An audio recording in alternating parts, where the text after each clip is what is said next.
capturing most of the Arabian Peninsula with the help of the Wahhabi Islamic warriors. The Wahhabis were fiercely anti-Western. They want to go back in time to a purer Islam that wasn't threatened by the West. When the Iraqi freedom under the West, an oil producer, Iran ain't gonna swing across the borders of Turkey. Osama bin Laden offered his services to the royals. He told them he could bring the army from Afghanistan to repel the Iraqi invaders from Kuwait. But the Saudis had a better offer. A $500 million from the United States. The strict Islamic laws enforced outside of these walls do not apply to genocide. Osama took the streets and mosques and denounced the U.S. royal family and their unholy Osama bin Laden this week again lashed out at the Saudi royal family. We were tracking bin Laden since the early 90s. We stripped him of his citizenship.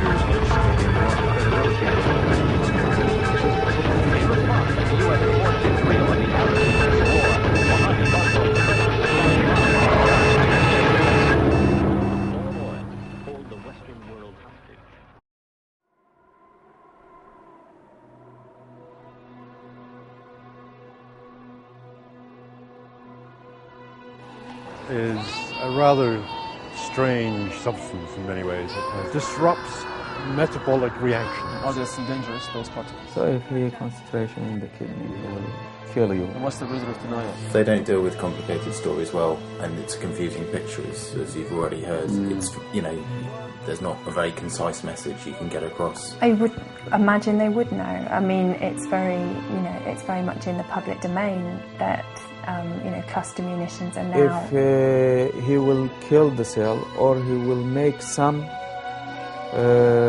different process in the DNA.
We will never, ever forget our deaths and the destruction of our houses, our cities, and our world. The mysterious and wrongful identity of uranium ruins the sight, breath, and spirit of humanity and the world in a dreadful way. Uranium usually hides its true stable form from nature and occurs as 3 isotopes, U-234, U-235, and U-238, DU, which is in fact the nuclear waste of uranium enrichment process, mainly takes its radioactive characteristics from the isotope. This isotope, unlike U-234 and U-235, is very unstable and fissionable.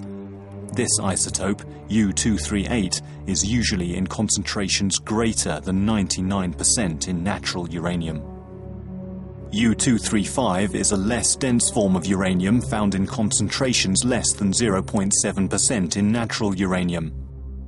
If the concentrations of this isotope are increased through any number of separation techniques, it becomes much more fissionable. If the concentration is above 80%, firing a neutron at it will produce the series of self-sustaining nuclear reactions and large release of energy that is the force behind nuclear weapons.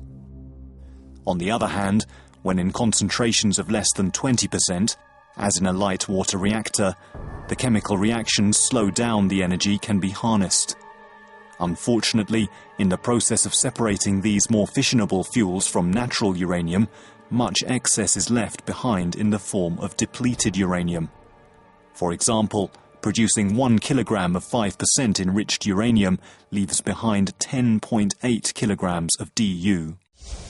All cancer patients? All cancer patients. We have about 26 beds for our pediatric oncology patients. Yeah, most of the time it is fully occupied. This is here in this room. 8 beds. Usually this bed we keep it for the patient with induction. Are still in the induction phase. Changing the DNA in these cells and later on the chromosomes and genes to cause a mutation of these cells, and the cells start to divide quickly and to form a cancer. First time. We've read about, but we didn't see it during our life. So there is no doubt that it's dangerous for people, human body and environment, is that right? Yes, it is dangerous. Approximately how many patients do you see here every day? Every day, about between 50 to 80 patients treated as outpatient at the clinic.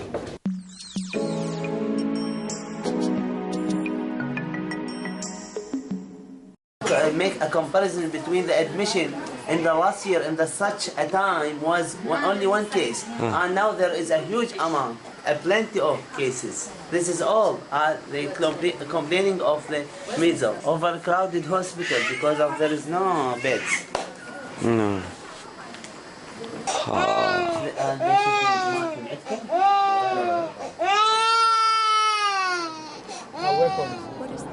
So when was the first use of depleted uranium weapons? And it is said that it was for the first time in large amount in the Gulf War.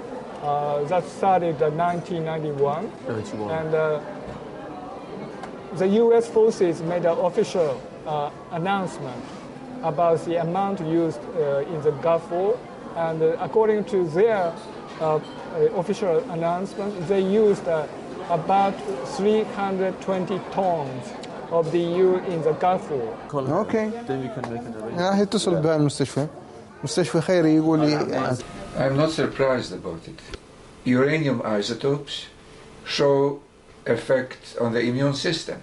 It is possible that reduced immune system allows manifestation of the measles to be much higher than in the normal population.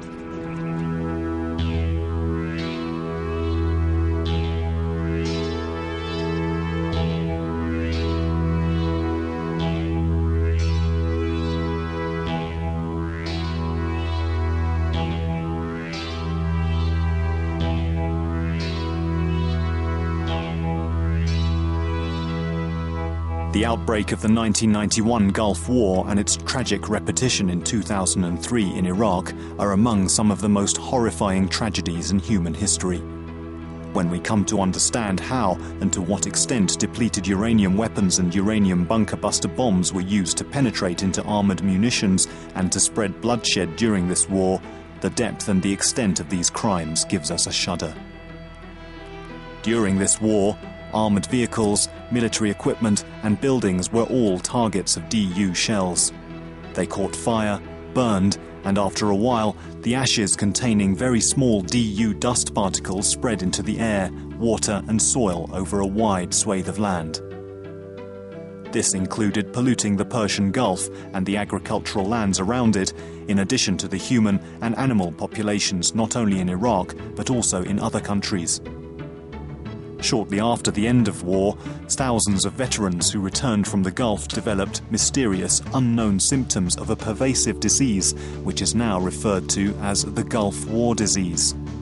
Among others, we can mention Gerald Matthew, a member of the 719 Transportation Company from Harlem, New York, whose participation in this war made him and his family victimized by DU. Medical studies have shown respiration of DU particles in the course of time causes disabilities and severe harms to DNA and mRNA codes of the human brain.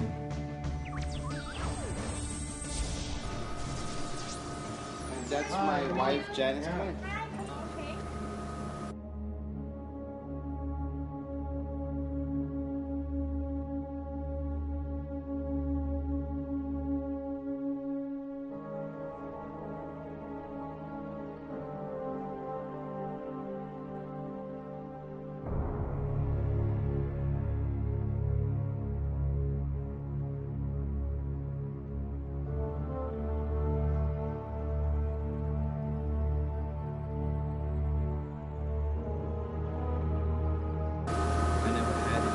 My symptoms started 3 weeks into the place. I started swelling. At that time, I was getting like 70 headaches a month.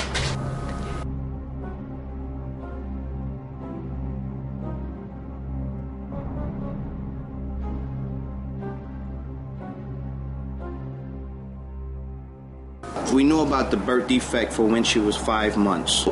That's when I started asking questions. In fact, the doctor, the first question he asked me, being that I came back from the war, was I exposed to anything?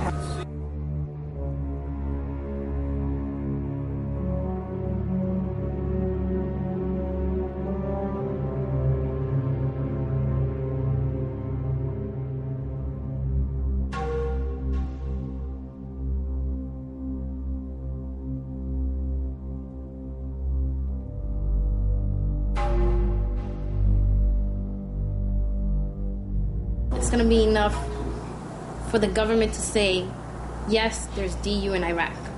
Tell me there's DU in Iraq. Don't tell me that I'm lying. So I want my daughter to see what I wore while I was in a hostile environment. That's it. I will never wear it again. Never. Really and truly, as you see it right here, I could throw it on the floor. Because that's how much it's worth to me. I'd rather burn it. Do you think that those who are using these weapons are aware of the danger of this weapon, the health effect of this weapon, and deliberately using these weapons? No, there are some documents coming from inside the U.S. forces that shows that they are aware of the danger. But as an official statement, they have been saying that there should be no danger. And that is why even the American soldiers have not been informed about the DU danger. This is an aluminum model of one DU tank round. This round would be fired by an Abrams tank. If it was actually uranium rather than aluminum, it would be over 10 pounds of solid uranium. What happens, it moves extremely high velocity. The minute it leaves the bore of the gun, it catches fire. So this rod is a burning rod of uranium. It impacts tremendous forces, unbelievable forces, over this very small diameter. And it's like a blowtorch with tremendous forces that punches right through. Now, as this breaks through and goes into anything, it can be steel, concrete, sandbag bunkers, wood, or anything. Uranium itself is soft. So you have parts of the fragments of uranium breaks off as it enters and goes through.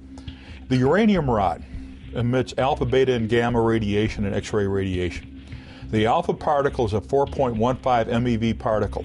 That's 4.15 million electron volts. Now, the intercellular voltage, the voltage that your cell operates biologically, is 10 electron volts. So when that cell is bombarded by an alpha particle at 4.5 million electron volts, it doesn't have a good day. We have all kinds of other problems. We have the beta particle and the gamma rays, the X-rays. Now, we've actually measured the ionizing radiation emissions from a DU rod within, say, 4 to 6 inches at over 300 millirems per hour. Now, that radiation is continuous. So you get a fragment of DU into your body that's emitting at over 300 millirems per hour. Or if you're holding the rod in your hand, it's over 300 millirems per hour.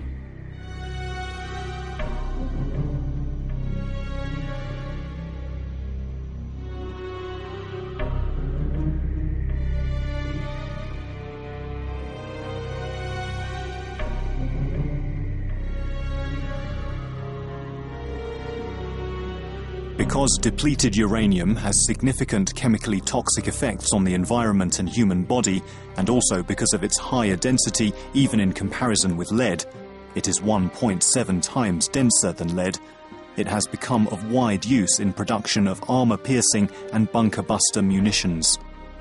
The components of these armor-piercing and bunker-buster weapons are shaped into long darts weighing more than 4 kilograms, a large proportion of which is DU. In order to increase the resistance of penetrators against corrosion, they are made as an alloy of DU and other metals like titanium or molybdenum.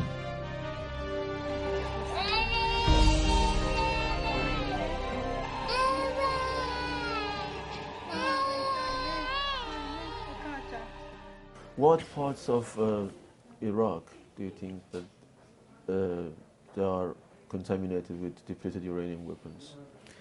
Really, in 1991 war, at that time, the bulk of depleted uranium was dropped on the western part of Basra, and about 300 or more than 300 tons are dropped at the western part of Basra and on the borders between Basra, Kuwait, and Saudi Arabia. I done many measurements, and the radioactivity still today, because uranium has a very long half-life, 4.5 billion years. So he will stay more than billion years in the nature. Long time, yes, very long time. I'm particularly concerned about depleted uranium. It's a rather strange substance in many ways. It has a whole range of properties which, in my view, merit considerable attention. Firstly, it's a chemical toxin. Secondly, it's a chemical carcinogen. Thirdly, it's a radiological carcinogen. And fourthly, it's an endocrine disruptor.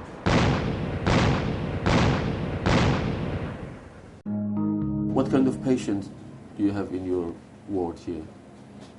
We treat almost all cases of cancers in children. Sometimes we could not receive the brain tumor cases because we don't have radiotherapy.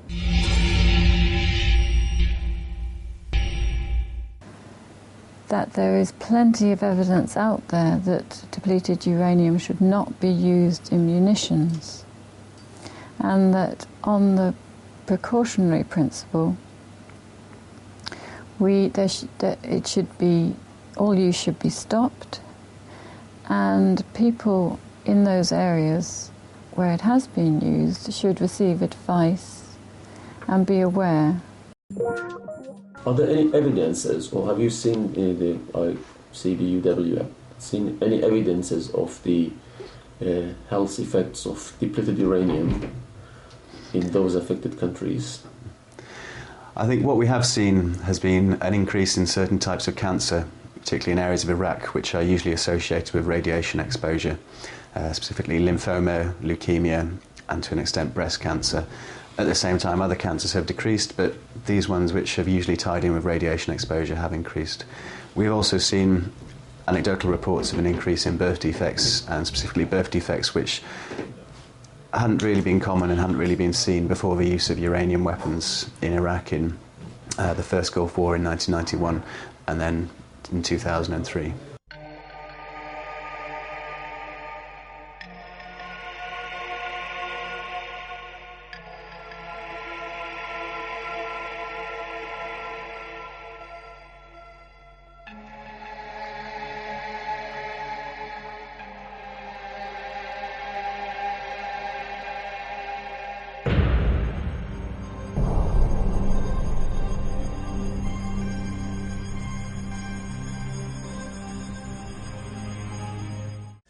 Victims of the depleted uranium weapons. Yeah. We're going to interview with the head of this hospital in Basra. Okay.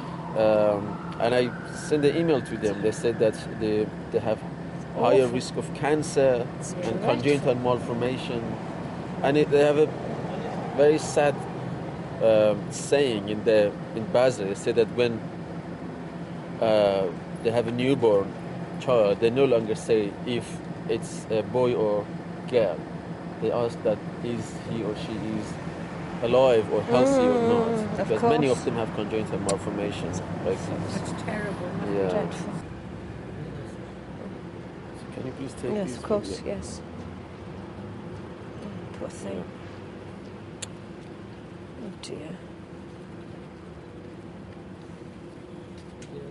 The uranium particles could move with the winds, with the sands, and it might spread to thousands of kilometers. So in 1991, about, according to the estimation, of some of the researchers. They said it's 45% of people who were living in Basra were contaminated at that time. And you know, the contamination usually occurred during the first 3-4 weeks after dropping the depleted uranium.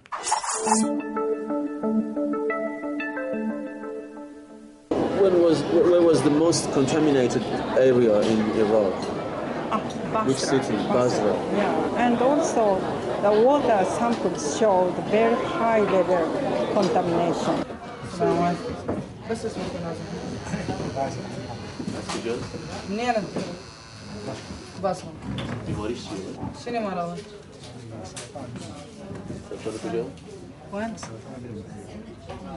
Gastric cancer. gastric cancer. الان چند وقته که بیماری داره؟ من امتى صار عندك هذا السرطان؟ حوالي 3 ماه. 3 ماه.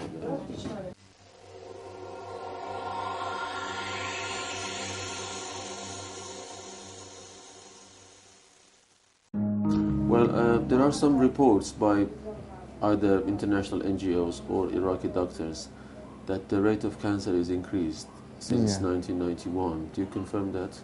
Yes, we noticed that after the second Gulf War, 1991, we noticed increase after 4 or 5 years, increase in the incidence of our cancer patients. Yeah. And what do you think about the cause of this increase? We don't have any new event in Iraq except the war. We think that the war is the cause, and the weapon used upon Iraq was the cause of this increased incidence of cancer.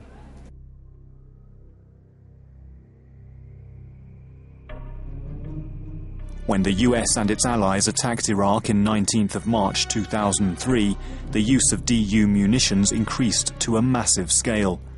The resulting death and destruction brought grave consequences that were exposed in front of the eyes of all the people in the world. In addition to suffering caused by the conventional bloodshed in this war, the use of DU in Iraq raised the death rate of children and the incidence rate of leukemia in women and children in southeastern Iraq and around Basra enormously.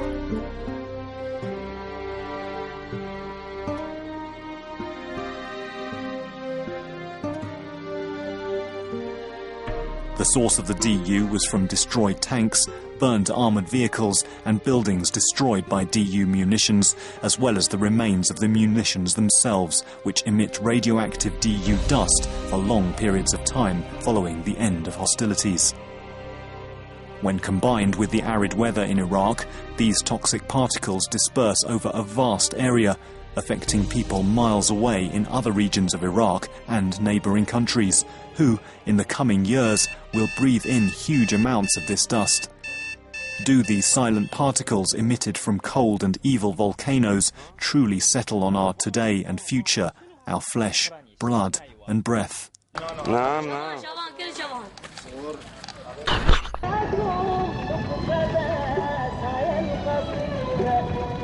اینجا نگیر